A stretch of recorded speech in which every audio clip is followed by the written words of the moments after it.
We now travel to Azeroth to take an exaggerated look at a possible result at what happens when boy meets girl. Meet Dick. Dick likes Amy. Amy turns Dick down when he asks her out.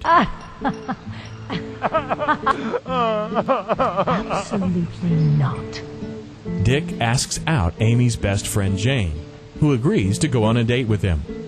Jeez, who wrote this crap? Just read the script. Oh, okay. Where were we? Oh, right. Dick and Jane. So, Dick and Jane go out. A few months later, Jane's parents force Dick to marry her. 9 months and some change later, this is Dick and Jane. Oh, but that's not all. Dick and Jane are young and don't think things through. Let's see what's new with Dick and Jane 5 years into their marriage. Whoa, buddy. What have you been doing? I'll tell you what you've been up to. Yeah, that and a little bit of, Oh, guess you're right. Probably shouldn't go into details. Besides, I think we all know what happened anyway. It's what didn't happen that we should look at. Haven't you two heard of protection? No, not that type of protection. To prevent the type of situation Dick and Jane have gotten themselves into, there are several options one can take. Oh boy, this might take a while. To prevent this, we're going to discuss some steps you can take to prevent that. Okay? Okay then. We've got the boy and girl, and they've obviously got a bit more than they can handle. But how did they get to this place? The night probably started out with a little bit of this. Or maybe even a bit of this. But at the end of the night, we can guess that it ended up back here. Like we said before, Dick and Jane didn't use protection. If they were thinking, they could have gone with a temporary contraception method. Jane could have used an oral contraceptive. They contain varying quantities of the hormones progesterone and estrogen. The hormones are adjusted to prevent ovulation. The failure rate for an oral contraceptive ranges from 0.32% to 1.2%. You guys got that? Good.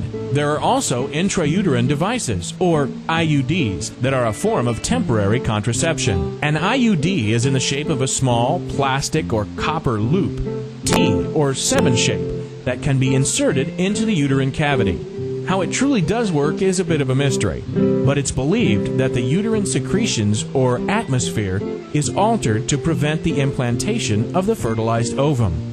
The failure rate, however, ranges between 5 and 6%. You can also use the barrier method, Dick. Next time, you could use a condom. You put that over your, well, you know. The next time you and Jane decide you need some private time. While the failure rate ranges from 6 to 17%, it helps prevent your sperm from reaching Jane's reproductive tract, and also aids in the preventing of transmission of sexually transmitted diseases. That means you won't have to add another Lulu, Fifi, Mimi, Sissy, or Jim to the bunch you already have. And you won't give Jane something you're going to regret in the long run. If putting on a condom is too hard for Dick to do, sterilization, a permanent method of contraception, can be performed. This is a surgical procedure in which the continuity of the reproductive passage of sperm and ova is disrupted, preventing fertilization. For Jane, that would mean her fallopian tubes are blocked by a procedure known as tubal ligation. A doctor would open up her abdominopelvic cavity, locate the tubes, and produce discontinuity of the passage. Don't laugh, Dick. Jane's procedure is a bit more complicated than the one she might make you do. For guys, a vasectomy is performed. The vas deferens on each side is cut, tied, and blocked as it ascends close to the scrotum as part of the spermatic cord before it enters the abdominal cavity. This procedure can be performed in minutes in the physician's office. So kids, today we've learned some ways we can prevent this from happening.